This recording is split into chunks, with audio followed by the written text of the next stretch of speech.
Okay, so now you can see that they're already cooked and stuffed and just sitting there, and I'm just waiting up for the rest of the rice and beans to be done, and it looks like they are done, so we can eat now, okay? And, you know, I like to eat tacos and whatever, so I'm just going to start off with 3 right now, because I can go back later, because, you know, this is my kitchen, and I got the food here, so it doesn't really matter. Okay, so then you put that in again. Ooh, look at that. That looks good already. And then you can bring your frijoles, which is Spanish for beans. Actually, it's frijoles, not frijoles, but you understand, right? Yeah, you guys are learning, right? Yeah, I'm teaching you well.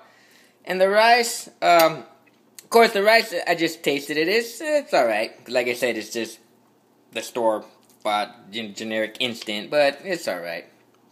Not as good as the other ones from episode 2 or whatever. But just go ahead and slap it in there, and then you can eat.